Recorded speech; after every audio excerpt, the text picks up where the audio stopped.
How's it going, everybody? It's your guy Wardy here, and we're back at it with our latest New York Metropolitan pregame show to get into, as the Mets are seeking their 5th straight series victory, this time hopefully with another key victory late night there in frigid Minneapolis, Minnesota against those Twins. How you doing, everybody? We appreciate you. Come one, come all, as we're going to break down everything that you guys need to know leading up to tonight's Game 2 matchup between the Mets and the Twins. And not only are we going to be previewing the lineups that you guys see beside me for the Mets, what I like about it, for the Twins, what I like, maybe don't like about it, the starter matchup in which it's a towering one in 6'7" Tyler McGill facing off against 6'9" Bailey Ober, and a short schmuck like me who's a foot plus smaller. I gotta say, guys, I'm really looking up to these two, to say the least. So we're gonna get into everything on the pitching matchup, everything on the hitters, and ultimately what the Mets are expected to do for their series finale tomorrow, as Griffin Canning is officially ruled out due to illness. We'll get into that along with all the potential roster moves that will be announced later on tonight that we will break down in our post-game show, everybody. But let's get a quick roll call in here, and then let's get this party started. Yes, I do know about Drew Gilbert. That's exciting news as well. I'll be discussing that further and in a video that I'll be dropping in the AM for each and every one of you. Andres, how you doing? Mike, how are you? We got D-Mac, as always. Alberto Soto, great member. Mike D, Mike O'Brien, Gary King III, Wacky, how you doing? Shrek's great member. James Carroll, great member. Stanley, how you doing? Going down the list here. Albert, how you doing? Everybody, come one, come all. Let's see. We got Manuel. How are you? Thank you guys again for being here. I appreciate it, folks. And let's get into the news that we just found out here right before we got going live. And that came out initially from Carlos Mendoza himself, but I'm going to play it for each and every one of you to check out, and then we'll go from there, because this is not something that I really need to push till tomorrow's Big Mets Update segment. I'm going to expand more on it, but the game is at 1:40 tomorrow, so the Mets are going to have an official announcement as to what the corresponding moves will be with all the following here in 1 second. Take a look with me, everybody. Let me show you.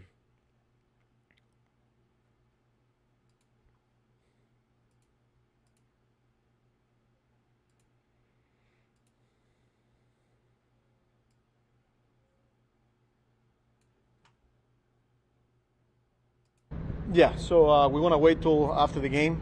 The reason is Griffin Canning will not make the start tomorrow. He's under the weather a little bit and feeling weak, so we want to give him an extra day or so. So we just got to get through today, and instead of inserting a 6 starter on Friday, most likely will be tomorrow. So we just got to get through today's game, and we will have to make a couple of moves here. Who is that going to be? We're still but we should know here, because we got to get him here soon, because the game's at 12.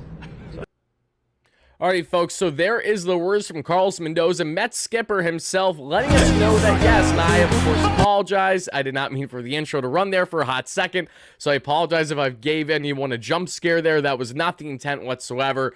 But now that we heard from Carlos Mendoza that, yes, Griffin Canning will be missing tomorrow's start due to illness, but they're waiting to make the official announcement until after today's game, everything is completely in line for Justin Hageman to, in fact, be that call-up for the Mets. Hageman was already slotted to get the start tomorrow in Syracuse, so it would be a pretty smooth transition with him versus guys like Blade Tidwell, Brandon Sproat, more on the prospect end that I know Mets fans want to see to a degree. They already are not in line to, in fact, be ready to pitch tomorrow. Sproat would be on basically 3 days rest. It isn't going to happen. And Blade Tidwell just pitched today, a solid outing that we saw for the Syracuse Mets, so that will be breaking down in our latest Big Mets Update segment on the prospect report front.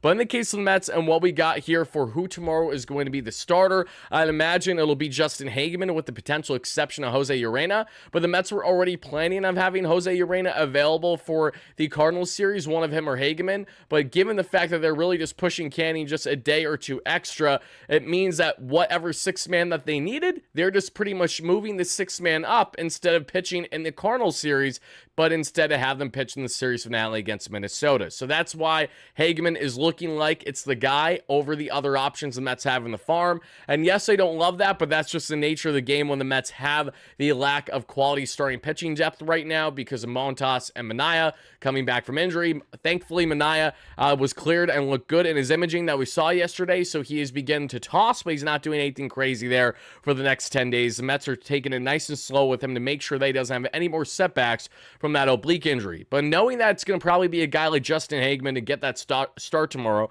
the only other big question that I have, and this will be something that I'll have you guys ponder, is should the Mets do a Hageman thing, but also have it piggybacked either to have Hageman start or then have Jose Butto come in for 2 to 3 innings, maybe having Jose Butto come in and then the other way around, because the Mets are not stretching Butto as a starter anymore, but they also haven't had him pitch a whole lot so far this season.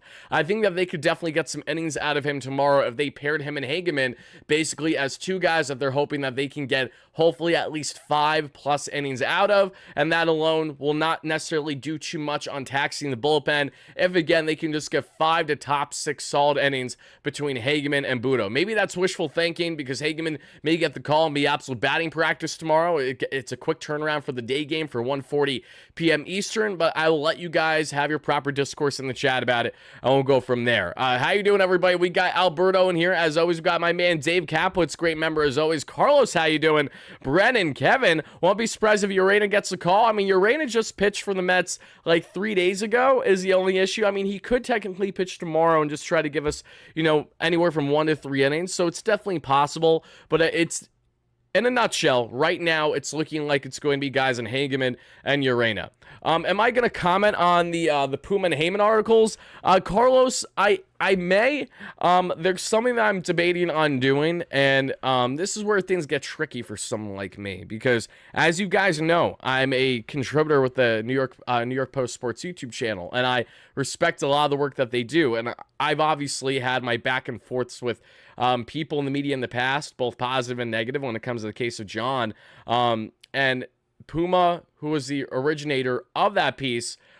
In simple terms, I think it's nothing short of a nothing burger, and it's an absolute joke that it got as much traction as it did today, but I understand that these things are going to happen in New York media when something's completely blown out of proportion. I will have my more developed thoughts on this more than likely out in some form for you guys.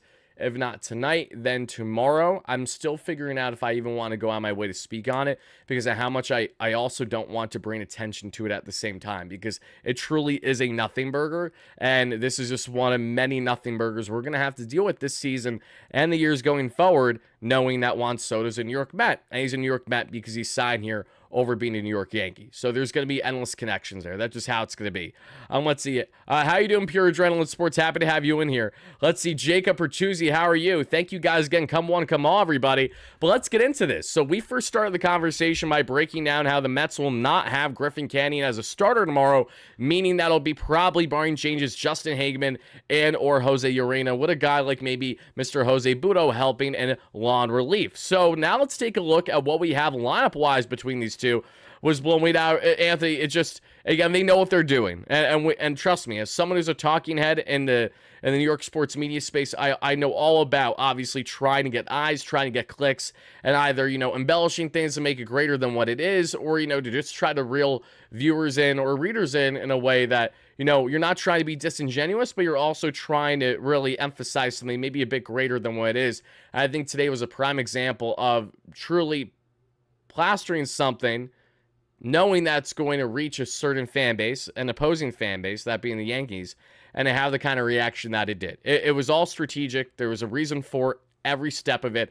Anyone from the originators of it to suggest otherwise is lying straight to your face. Wesley with the $5 holla. Thank you so much. I appreciate that. Swaggy V goes yard today. Love what you do, Wardy. Wesley, I love you, and I appreciate the donation, so thank you kindly for that. And I love the idea of Swaggy V hitting a bomb today. We know he has back-to-back games there with an RBI double in the gap. 2 RBIs 2 days ago against the Athletics thanks to a walk and a double. And then yesterday an opposite field double in the gap that drove in a run as well. I think he drove in Alonso if I'm not mistaken. But yeah, Marcus slowly but surely working his way up to get more in a groove offensively this season. And I would love to see him hit a tank today. Juan Soto, Hoodie Soto yesterday was more than I could ever ask for. Finally, we got a tank from him, his second of the year there, helping lead the Mets to their 5-1 victory yesterday. And Anthony, exactly, my man. We all know what it's like. But I digress, everybody. Well, let's see. Bring Pat Hennessy to debate the Soto. I know. I was funny enough. I was thinking about that, but it's not even really there. It's not a debate, though, Jonathan. That's the only thing. Like, there's nothing to debate about it, and I will expand on that certainly another time. So be on the lookout for it. But guys, take a look at what we have here with the lineups between the Twins and the New York Mets. Starting with the Twins, everybody, their starting lineup is as follows. In the number 1 spot is Julian there at second base this time, and he with a 699 OPS. Byron Buxton, who struck out not once, not twice, but 3 times yesterday for the Minnesota Twins. He's batting second there in the 2-hole. Batting third is Wallner with an 828 OPS, commanding right field. He had a solid day yesterday. Ty France batting fourth, who had a really good day with the glove yesterday, just under an 800 OPS, commanding first base. The former Seattle Mariner and Cincinnati Red, rather. Batting fifth is Carlos Correa, as the former New York Met, even though it was never official, but it feels like Correa was a Met with everything and all the emotions we went through as Mets fans from those 2.5 years ago or so. He is batting fifth with a just under 500 OPS, commanding short. Batting sixth is Larnach at DH with a 526 OPS.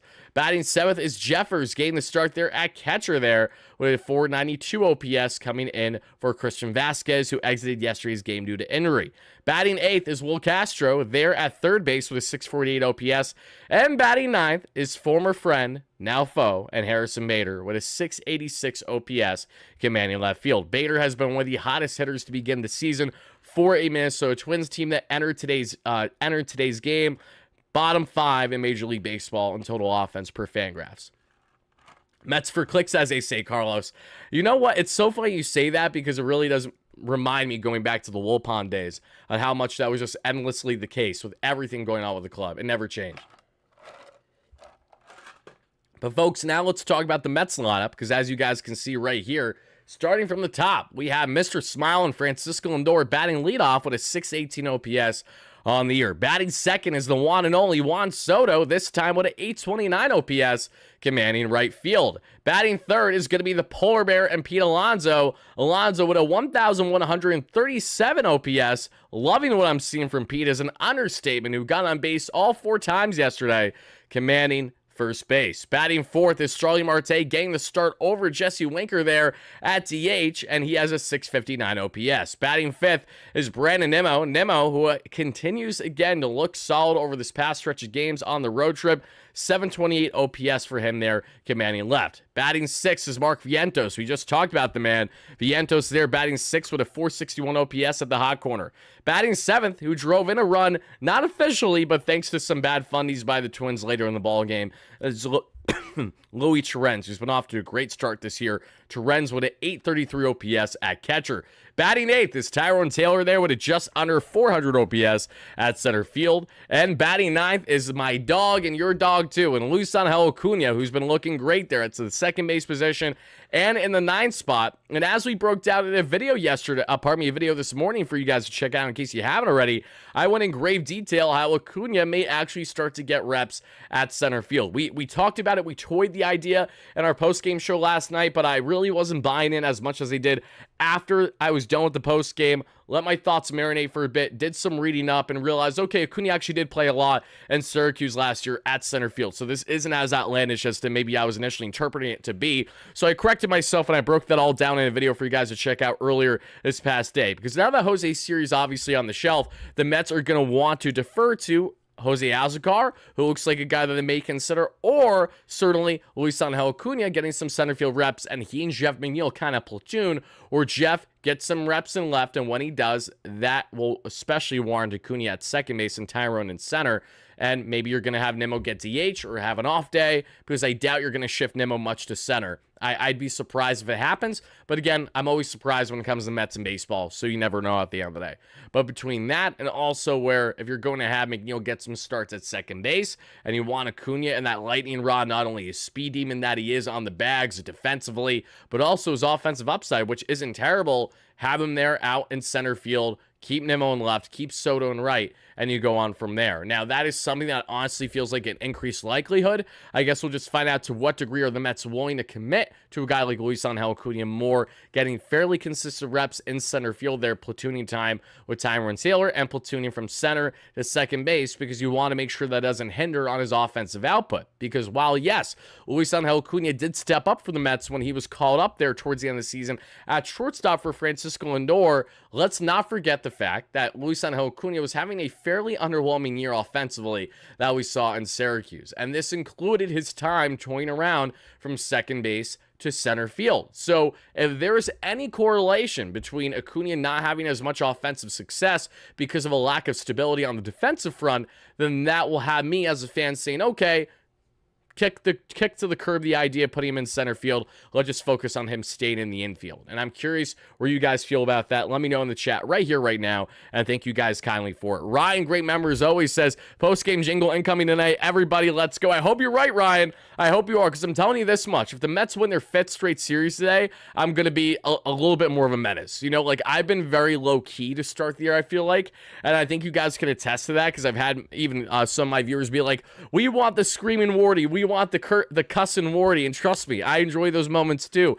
But it's been nice. It's been comfortable to watch this Mets team, even when they're not at all playing on all full cylinders, still find themselves 6 games above 500 right now. Today's win would make it 7 straight. I didn't know what this feeling was like the past number of years to begin a season either. I'm usually used to being very stressed and very anxious with my Mets for the first couple months of the season at minimum since starting to cover them. So the notion that they might just be a good team every month all year long this year is a great one, but it's something that I'm trying to get adjusted to as well, because I'm not used to it.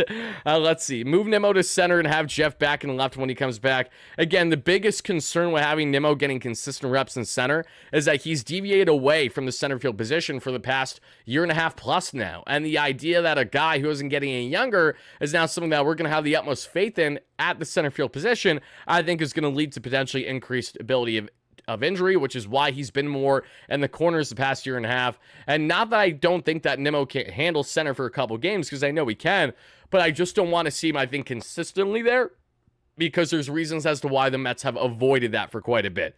I've talked about Soto already, Ben. If you actually go back earlier in the show, I would love to hear your thoughts as to what I had to say on the Juan Soto front, because I have no gripes with Juan Soto. I'm very happy with Juan Soto. Don't buy into just what the media is trying to shove down your throat, that Juan is missing the Yanks or any of this nonsense. Again, I have more thoughts on that front, but I'm going to certainly share more of them either in a video that I may record today to post tomorrow. It's tough because I also have my Big Mets update segment. So maybe we'll pair that with the Big Mets update segment. You know, that could work. I want to do it as its own thing, but the Mets play at 140 tomorrow. And the downside of the Mets playing at 140 tomorrow is the algorithm isn't going to like the idea of me dropping a bunch of stuff early tomorrow before the game even happens. We're not doing pregame tomorrow, just as an FYI, everybody. We usually are not going to be doing pregame coverage for day games, just because there's even shorter shelf life than there typically is, and there's a lack of interest from people to watch a pregame show during the middle of the week when a lot of you guys are hard at work doing whatever it is you're doing. So just bearing that in mind. We're going to talk more here in a second on these matchups as to what will be the key takeaways for both Tyler McGill versus Bailey Ober. Bailey, who's been rocked so far this year with it just over 7 ERA, an expected ERA that isn't much better at just under 6. For Tyler McGill, he's had luck on his side so far this year, but he's also been pretty solid at the same time. You know, Tyler McGill, it did take 50 pitches to get through 2 innings in his start that I was in attendance for, and that loss against the Marlins. But if it wasn't for Brett Beatty forgetting how to make a proper routine throw in the infield, those runs don't score. And even though that they weren't charged on McGill, it would have at least given him the ability to go one more inning deeper, because he wouldn't have had to get that pitch count as high as he did. So McGill, Ober, we're going to talk about in a second, but I did want to answer a couple comments in the chat right now. Calm Wardy had to be a great feeling for you personally. It is to an extent, Anthony, just in the sense that a lot of the things outside of this have not been calm in my life the past year and a half now, just because things are very hectic as a dad, obviously. So you have a lot of moving parts and a lot of things going on each day. So I appreciate the fact that the Mets are finally starting to bring some closure, some stability for a fan like me. Usually is not used to it whatsoever. Let's see here. Thanks for doing these pre-games, Worry. Makes my hour-long commute home enjoyable. Oh, no problem, AC. I'm happy to have you chiming in. Thank you so much for doing exactly that. Now, folks, as we continue to break down here, we discussed in yesterday's pregame show what is the big bugaboo with this Minnesota Twins team, and it's been, again, tenfold for a while. Not only do they have injuries that they're dealing with to the rotation, one of their top starters in Pablo Lopez currently, but they're also a team that, one, has struggled with the depth, the back end of the rotation that we saw exposed a bit last year.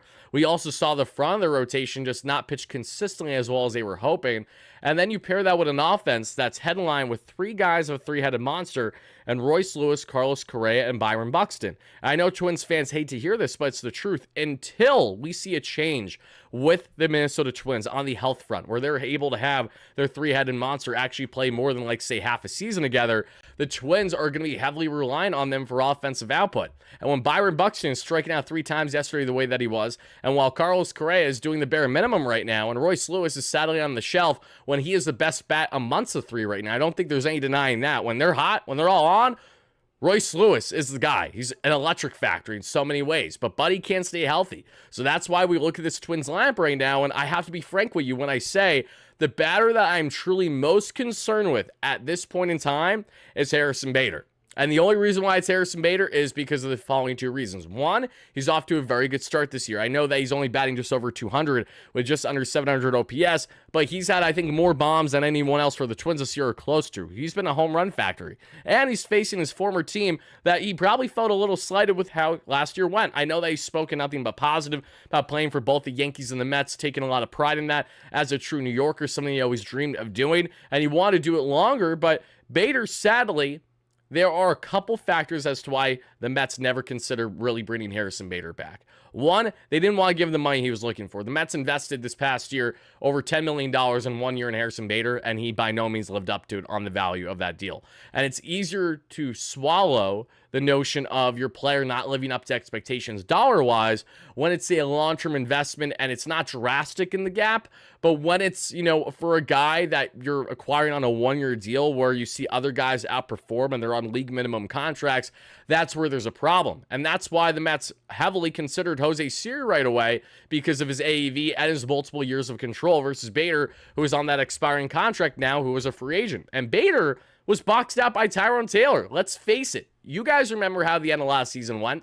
The last month and a half at least, Tyrone Taylor was getting the bulk of the playing time in center field. And that's because Harrison Bader was a liability offensively when he was out there. And defensively, he wasn't separating himself enough from Tyrone Taylor to warrant them being in more of this platoon when they're both righty bat options in center field. And one was performing better and more consistently than the other. So they rode the hot hand with Tyrone Taylor. And Harrison Bader barely sniffed time, obviously, as we got into the postseason.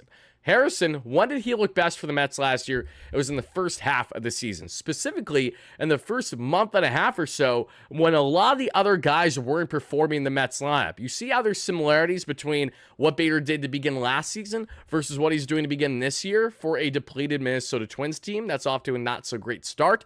There's clear similarities there, and for a good reason. Bader is taking advantage of how pitchers are approaching him in the early goings of the season, especially being that other plate setter like a Luis Angel Acuna batting ninth, where he has speed. But the difference is that Harrison Bader is the guy to try to leg a single to a double, and we saw him swing and miss on that how many times last year? Whereas if Luis Angel Acuna is trying to leg a single to a double, the likelihood of that actually becoming a reality is 10 times greater for a guy who currently sits in the 99th percentile in sprint speed across Major League Baseball players. He's in the class right towards the tippy top of the list. So what does that mean when we evaluate Harrison Bader? He has the villain arc going right now as a guy that probably didn't love how his tenure ended with the Mets last year. He also spoke to Mike Puma and the New York Post. Funny enough, when you talk about Puma and just all the stuff going on with Soto today, let's not forget, first half of the season last year, Puma had a sit-down post-game interview with Harrison Bader, and Harrison made it known that he wasn't loving the idea of his limited playing time in that platoon with Tyrone Taylor. He understands it's a business. He understands the reason as to why, but it wasn't something that was necessarily sitting comfortable with him. So understandably so from a competitive mindset and a guy trying to get more of a bag in the next offseason. But Harrison Bader, it didn't end necessarily as strong as he would have liked. So for all those reasons, he is a guy that I'm looking at most in tonight's matchup, just because we've seen this time and time again where the Mets play a former New York Met and they end up having themselves a game against this team. Bader thought he was magically invisible on the base pass. He really did, D-Mac, and it's actually hilarious that you say that because you're 1,000% right. There were multiple instances last year where I was even posting videos on X for you guys freaking out like, why are we running out here, buddy? Harrison, this was not even a deep single, and you're like, fuck it, let's go all the way to third, pardon my French. But like, that was the way that buddy was thinking, and it drove me up a wall every single time that he did it. But I digress on that front, everybody. Also, if you guys haven't already, please make sure to check out our awesome friends at BetUS TV, our amazing sponsor here, as is the case with our friends at SeatGeek down below as well. But BetUS TV, that has you covered with all the latest picks, odds, lines, and props, you name it. Look at what they have here. And folks, this is an easy hammer if you ask me. Carlos Mendoza, who fell short just to Pat Murphy that we saw last year for Manager of the Year. Well, come to find out, Carlos Mendoza is currently at plus 1,400 to win Manager of the Year out of the National League. This is the same Carlos Mendoza who just recorded his 100th career managerial win already, is already looking like one of the best recent hires in Mets history, not only under Steve Cohen, but just in general with the great start he's had. And he's already at what? Plus 1,400, guys? Plus 1,400, which means if you put a hundo down, you're going to get an absolute bag if he, in fact, wins the NL Manager of the Year when everything is said and done. Is it a lock to happen? No, but is this definitely worthy to sprinkle some dollars on if you're asking for my completely biased take? Absolutely. So that's what I'll be doing. If you guys want to get on that, make sure you do so here with our awesome friends again at BetUS TV, which have you covered. But as we reel back in and get back in this one, everybody. Milo, my man, hope you're doing well. Happy to have you in here. We got Beatty's awful, but be more blunt with the name, my man. Need a real four-hitter. We'll worry about needing a real four-hitter when it's a problem. I know that the Mets' struggles with runners in scoring position have certainly been there, and that has been a greater problem. We know that the Mets entering tonight's game still have, I believe, the worst batting average or close to the worst in the National League with runners in scoring position, because yesterday, even in their 5-1 victory, they still were 2 for 12 with runners in scoring position and left 5 on base. So there's still a lot more work to do on that front, but it'll come. I know it will. And I know people don't love having kind of this flip-flop between the 4 and 5 spots, but just something that's naturally going to happen right now when you look at the pitching matchups, especially in the case of what the Mets are doing right now with Ober. Saw how Winker didn't fare too well in yesterday's matchup. A lot of first pitch swinging was disappointing because I thought Winker was really going to step up yesterday, but maybe that went in hand with the fact that, Winker was just coming off of an illness or so, and maybe was just a little rusty having his first game since, I believe, the series there against the Marlins at home, if I'm not mistaken. Did Winker play at all in this past series against the Athletics? I don't recall, but if he did, it had to have been their game 2 loss while I was out of town. Because maybe that's why I'm not remembering. Otherwise, I don't believe that he did much. Let's see, Mendoza is a puppet? Nah, I disagree. You can't call Mendoza a puppet when he's clearly been having that in-game feel. And you want to know how we know Mendoza isn't a puppet? Because he's made some frustrating decisions with the bullpen the past year.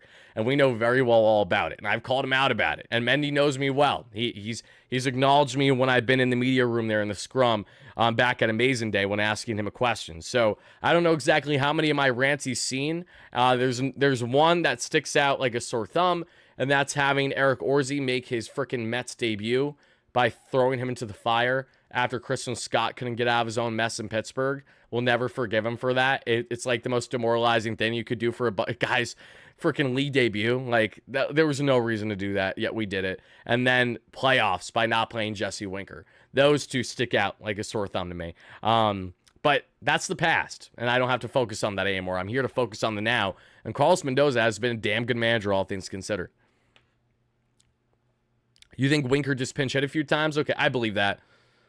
I'm happy we avoided Correa. It would have been bad. I don't think we had the season we did last season if Correa would have... 100%. Yeah, no, if Carlos Correa was here, the Mets wouldn't have at all had the season that they did last year because they wouldn't have started last year the way that they did.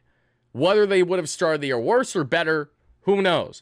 But just the fact alone of having Correa versus not having him would have had drastic implications on how the Mets even looked heading into last season. Completely different. If the Mets had Carlos Correa, for all we know, they don't falter the way that they did to the same degree that they did in 2023. Maybe they are more desperate and more drastic at the trade deadline to be buyers instead of sellers. Because if they had Correa, then they would have had stability at third base right away. And that would have eliminated the Brett Beatty and Mark Vientos discussion already. So, yes, no, things would have been drastically different if the Mets had Carlos Correa right now. I can't say that they'd be better, nor can I say that they would be a significant amount worse, because we just don't know. D-Max said I mentally suppressed our Orsi game. I don't blame you. I do not blame you at all. But guys, let's now talk a little bit on the pitching matchup, especially for Tyler McGill and what he needs to do right today versus Bailey Ober. Because for Tyler, big opportunity for Tyler McGill to continue what Clay Holmes started yesterday, which is to carve up a lesser lineup. That is what I want to see from Tyler McGill today. I have been preaching this. I've been dying for this. David Pearson and Kodai Senga listen to me because they're the most reliable guys on the rotation right now, and I love them to death for it. But it's Tyler's time, and he knows this. And if Julie's watching this right now, and the entire McGill family, I love them all to death, you guys know exactly what I'm going to say. I need Tyler to give me 6 strong innings today, damn it. I need 6, okay? Clay Holmes didn't give us 6 yesterday when he punched out 8, and he was smooth sailing the entire way through until the 5th inning hit him like a damn truck between what was a walk. Then we saw there a hit by pitch. Then a wild pitch, even though it was really Terenza's fault not handling it well, to put runners in scoring position. Then a walk again because Clay's shaking in his boots. He gets out of the jam, thankfully, only allowing that 1 run to tie the ball game out the time or so. But the point is that he was thankfully able to get out of that jam. But this was a Twins team that he had looking silly for the vast majority of the game, including Byron Buxton, one of their best hitters. Tyler McGill, as long as that velo is up, we're looking 95 plus, and as long as we have that entire kitchen sink of an arsenal utilized, he has all the makings to go out and give us hopefully 6 strong innings today. That's what I'm looking for. I need Big Drip to give us 6 solid innings of 3 earned run ball or less. You see how that is even a crazy ask? You see how many fans would say, wow, that's not even a great line? Never said it was. I'm not saying the bar is unbelievably high. I need to settle my expectations when it comes to guys like Tyler, Canning, Holmes, the entire rotation for the most part, even Senga. I got to settle them because we just don't know, 1, how much length we're going to get, and 2, the quality. Because McGill can be cruising, but just like Clay Holmes, all it takes is 1 bad inning where you're walking 2 to 3 guys, and then bam, that might be your final inning of the day. So Tyler McGill, let's eliminate the walk rate a little bit. Let's continue the strikeout increase because he had 7 Ks plus or so that we saw his last outing. He was solid on the swing and miss. I was not complaining when McGill, all things considered, outside of just throwing 50 pitches in 2 innings, which was nasty work. I hope we get 6 innings from Tyler McGill today. And equally, the same way that I want to see Tyler go out and give us a strong outing is the same way I need to see these bats hit a damn lick with runners in scoring position. Now you woke up, Wardy. Now we're at the 32 mark of the live show here. Now I'm officially waking up and getting set for this damn game tonight. Because if there's one thing that's grinding my gears as a Mets fan, even with 6 games above 500 a couple weeks into the season, it's the fact that this team is still horrendously bad with runners in scoring position. Until Juan Soto hit that tank to right yesterday, he was 0 for 12 this season with runners in scoring position, right? Finally snapped that streak, which was great to see by driving in a runner from second there to give the Mets that 5-1 lead. But the problem is that the Mets have had this continued issue with runners on. Take advantage of the opportunities given to you. Guys, we're playing Bailey Ober today. What is going wrong with Bailey Ober today? He's walking guys pretty much at half the rate that he is striking them out right now. It's not great. He's striking out guys at an 8.5 K per 9 throughout his first 3 starts and a 4.2 walks per 9. The expected numbers are horrendous, and this is, mind you, Bailey Ober coming off of what was a very solid 2024 campaign. So I'm not here to say or think that Bailey Ober is going to be cheeks like this all year long, and all it takes is a Mets team that can't hit a lick with runners in scoring position to give you your strongest outing of the day. So hopefully we don't get that from Bailey Ober, but we need the bats to actually wake up here. Ober had a 3.98 ERA with a 3.22 expected ERA and 180 innings last year with a just under 10 K per 9 to just over 2 walks per 9. Clearly, control has been a major issue so far for him this season. And as we take a look at Baseball Savant in particular, just to expand a bit more on his arsenal, we're going to do that. And I'm also actually going to give a shout out. Big shout out I'm going to give to someone in the Mets community that I saw that had a nice little breakdown of Bailey Ober. Shout out to Lito, the Mets guy that's a follower of mine. Lito, if you see this, hope you and your family are well, brother. I always love to give kudos and shout outs to guys that help, reference what I'm going to now help emphasize what I'm going to then reference on the platform or even relay exactly what they said, because he had a really good breakdown here that I want to show you guys with how the Mets offensive approach should be. So I'm going to do that in a second. But first, let me show you guys a bit more on Bailey Ober per Baseball Savant.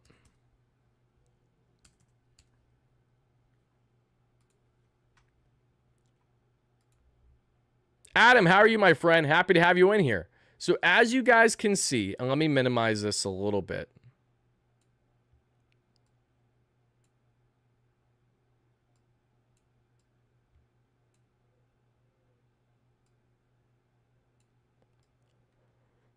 There we go. Okay.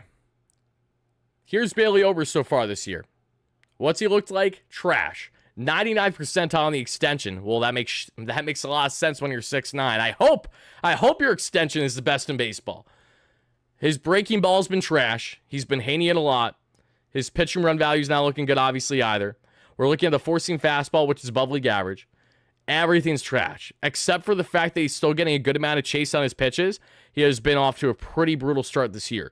And look at the mix between the four-seam, the change, the slider, the curve, the sweeper, and the sinker. He's probably leaving way too much over the heart of the plate, especially on his breaking and off-speed pitches. And that's where I'm going to refer to my guy here that I'm going to show you in just 1 second, everybody. So let me go ahead and do exactly that.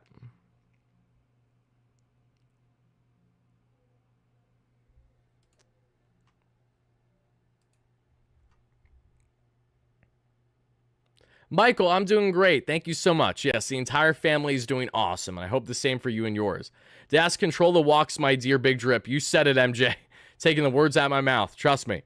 But as you guys can see here, I want to give a shout out to Lito the Mets guy because he had this nice little breakdown. This is all information that you could find through Baseball Savant, so he just took these and screenshot them and posted them. But they're really good examples as to like how the Mets should be approaching someone like him, because as you guys can see from Ober's pitch mix, which is four-seam fastball at 41%, that's in the red, the changeup at 26% in the green, the slider at 25% in the yellow. You guys see what I'm seeing, right? There is a lot over the heart of the plate in this one. And based on the pitch distribution from his last two starts, he tries to shift the hitter's eye level with the fastball upstairs and breaking pitches on the lower belt, which is very common. When I'm playing MLB The Show or MLB 2K13 with my guy Jonah, and he knows who he is, what we love to do is we love to go fastball way up, try to get them to bite, and then we're going to go with a breaking ball either down and in or down and away. It's usually like the complete opposite because that's how you throw off a hitter the best, as long as it's working. Hasn't worked so far this year for Ober, and we'll expand as to why that is. The Mets need to take advantage of the breaking pitches he leaves over the heart of the zone,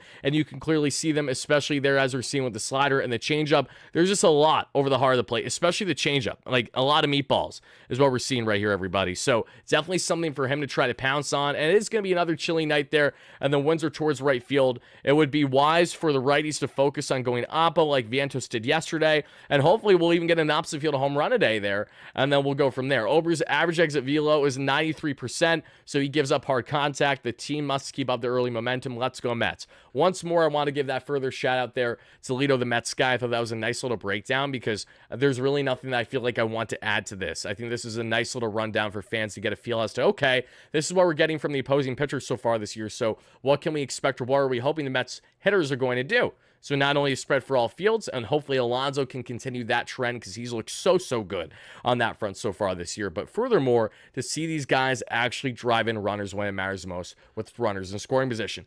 Ober is a pitcher that you should not take lightly, nor should you look at him and think that he's going to be Cy Young. Go out there, pounce on this rotation of the Minnesota Twins. I understand that the weather is not great, and I understand that there are things to go against the Mets here, but there's a lot of things that go in their favor as well. So definitely something that I would say is certainly a key note of when we're evaluating this Mets offense. How should they pounce? Hit for all fields, take your counts, and obviously try not to be too first pitch swing happy against a Bailey Ober unless you really are getting that middle breaking ball there, hoping to rip for 500 feet. So curious what your guys' thoughts are on everything regarding that. Brandon, how you doing? Great memory in here. Says, I'm in fear of my life from the long arm of the law. Oh, Brandon, what is going on, Brandon? What did you just say in the chat? I mean, from the long arm of the law. What are we talking about, Brandon? I hope everything's well, my friend. Anytime, my friend, busy working today and vacation next week. Oh, I hope you enjoy that. That's awesome. Absolutely. Let's go Mets, baby. Are we doing this game live with Tyler? We're not doing a live watch party today, Rebecca. Our next live watch party is going to be this Thursday is when that is going to be in Game 1 against the St. Louis Cardinals. We will have a further announcement that I'll have on the platform, probably on the community tab tomorrow for you guys, but otherwise, yeah, no. Next watch party will be Thursday, Game 1 against the St. Louis Cardinals, and we will go on from there. I smell a post-game jingle tonight. I hope you're right, Leo. Great member. I really do, baby. That would be absolutely electric. I'm hoping that I could dance and do my thing like I usually do. And I will say this, everybody. There's one thing that I got to fix with the post-game jingle. I know I look like a dunce every single time I dance to it. It's in part because of the fact that I don't know exactly where the beat is as it's playing. Because when the jingle runs for you guys, only you hear the audio. I don't. I know exactly what the audio is, obviously. Post-game. Post game, and then you go on from there. It's electric, especially the guitar at the end. Jordan kills it. But because I don't know exactly where it is, that's why I'm always a little off sync with it. I'm going to try to start to play the actual audio in sync best way I can with it. But just if you guys are wondering why does Wardy kind of look like a schmuck sometimes when he's doing his little dance on here, looking like a grandpa, that's why. And I'm also feeling like a grandpa as a dad now. Definitely has already taken 10 years off my life. D-Mac with a $5 holla says, meatball breaking stuff is like the only stuff Beatty can hit. No Beatty today feels like a dad. Let's see. Beatty might come in later in the ball game, right? We'll see what happens, but you have to ride the hot hand, and Acuna deserves to be in this lineup. No doubt about it. Wesley, thank you so much for the $10 holla. I appreciate that. Lindor loves to attack pitchers. If he can stay grounded, then he will be a catalyst for a 10-plus hit game tonight.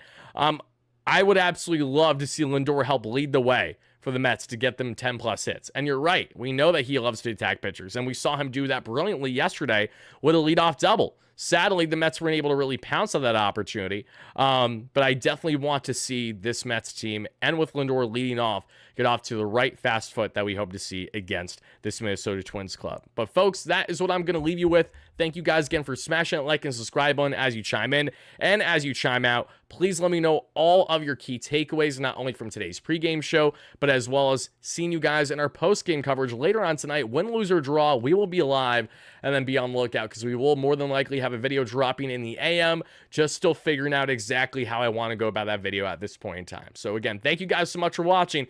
Be on the lookout for postgame later and more roster moves for the Mets, with Justin Hageman being the likely call-up and potentially Jose Azcar too for Jose Siri. Until then, folks, have a great rest of your night, day, evening, whatever you're watching this. That's your guy Wardy signing out.